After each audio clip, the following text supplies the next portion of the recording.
Football কখনো কখনো রূপ নেয় দাবায়, যার প্রতিটি চালেই লেখা থাকে ভিন্ন ভিন্ন গল্প। বিশ্বকাপের উদ্বোধনী ম্যাচে মেক্সিকোর জয়ের নায়ক রাউল হিমিনেজের গল্প হার মানাবে দাবা বোর্ডের কোনো বড় চরিত্রকেও। ম্যাচের বয়স তখন ৬৭ মিনিট। আলভারাদোর পাস থেকে উড়ে আসা বলে মাথা ছুঁয়েই মেক্সিকোকে উল্লাসে ভাসান হিমিনেজ। গোলের পর সবুজ জার্সি পরা সমর্থকদের উল্লাসে যখন কাঁপছে গ্যালারি, হিমিনেজ তখন অঝরে কাঁদছেন। এ কান্না কি শুধুই গোলের আনন্দ, নাকি এর পেছনে লুকিয়ে আছে জীবনের অন্য কোনো গল্প?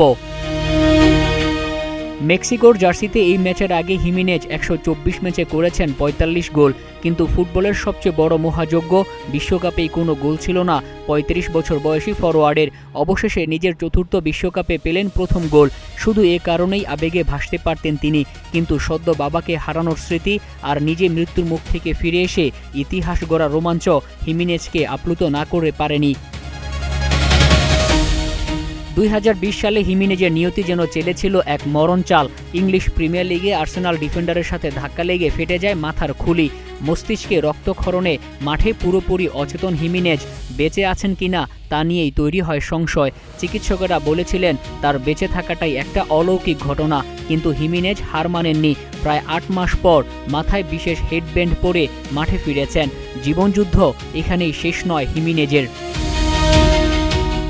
এবারের বিশ্বকাপ শুরুর আগে গত মার্চে হিমিনেজ হারান তার প্রিয় বাবাকে, যিনি ছিলেন তার ফুটবল ক্যারিয়ারের সবচেয়ে বড় প্রেরণা। ঘরের মাঠে বিশ্বকাপের ঠিক আগে বাবাকে হারানো ছিল তার জন্য এক বিশাল মানসিক ধাক্কা, কিন্তু ভাগ্যবোধহয় এই রূপকথাটাই লিখে রেখেছিল মেক্সিকোর বিখ্যাত এস্তেদিও আজতেকার জন্য।